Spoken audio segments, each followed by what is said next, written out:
What's up, everyone? Welcome to Program Your Remote. Today we're going to be looking at a GM programming procedure that covers many of the new GM models, 2015 to 2016 and newer. So a couple things we need to go over before we get into it. First, this procedure is going to be for push-button start vehicles. If your vehicle has a separate remote and key, and I'll put a picture of one here on the screen, then this procedure will not work. The second thing is, this is a timed procedure. You need to allow yourself about 30 to 40 minutes. There's about 10 minutes in between some of the steps. So again, allot yourself about 30 to 40 minutes. The next thing is, this procedure is going to be for if you've lost all the keys for your vehicle, if you have no remaining. So in that case, once you have no remaining and you go buy yourself a new smart key, and yours may look a little different than this, you need to get the key cut. The emergency key in the bottom. This will be the only part of the procedure that you cannot do yourself. So in order to start the procedure rather, we need to have our smart key unprogrammed with the key cut. So once we get to that point, let's go ahead and jump into it. So now we're looking at the driver's door. Some vehicles may have an exposed key cylinder where you can actually see the slot where the key will go right in. But on some vehicles, you're going to have the key cylinder cap, such as this. So we need to remove that. How we're going to do that is, if you look under here and you see this slot right there, we're going to take the emergency key that again's already been cut, and you're just going to lift the door handle slightly, put that key up in the slot, and just wiggle it. Yours may come off there a little harder if it's never been off.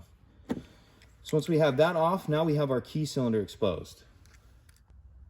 So now that we've got the lock cylinder cap removed, we can go ahead and move forward with the rest of the procedure. So as I was saying earlier, this is a timed procedure. We're gonna need 10 minutes for this first step. So get yourself something to time yourself with. I'm gonna use a phone here. Just have that handy. I'm gonna open the door so it's a little easier to get in and out. We're gonna take our cut key, put it in the door lock cylinder, and we're gonna be turning it to the left 5 times. And after that 5th time, we're going to see a message on the dash, and that's when we're going to start our timer. 1, 2, 3, 4, 5. Take a look at the dash. You see the message there, remote learning pending, please wait. And as you can see, I've started my timer.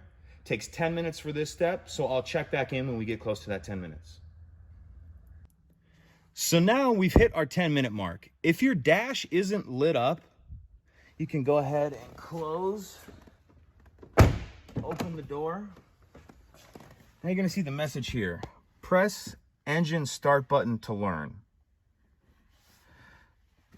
So we're gonna go ahead and press the start button. And now we need to reset our timer for another 10 minutes.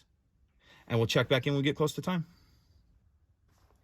So now we've hit our 10-minute mark for the second time, and we're gonna repeat the previous step exactly.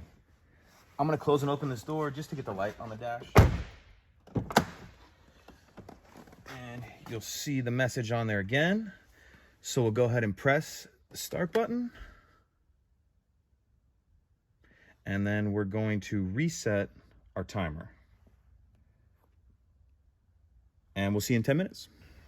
So now we've reached our 3rd and final 10-minute mark. So we're gonna go ahead and close and open the door just to light up the dash. And we're gonna go ahead and press the stop start button. Now you may or not be able to see there, it says ready for remote 1. So we're gonna take our transmitter and we're gonna put it in the center console. And if you can see here, there's a pocket for it right there. That may look a little different depending on your vehicle. So we want to put the transmitter in that pocket with the buttons facing the rear. So we have that in there. Now we're going to go ahead and press the stop start button again. Now we're going to remove the transmitter from the pocket and press either the lock or unlock button. And now we're going to hold down the start button for 12 seconds to exit programming mode. 1, 2, 3, 4, 5, 6, 7, 8, 9, 10, 11, 12. So now let's test the remote. That's a working remote. So we just finished up with the procedure. There was quite a few steps there. If you guys have any questions or anything, let me know in the comment section below. If you could take a minute to like the video and subscribe, helps us out, helps the channel out, and I'd appreciate it. Thank you.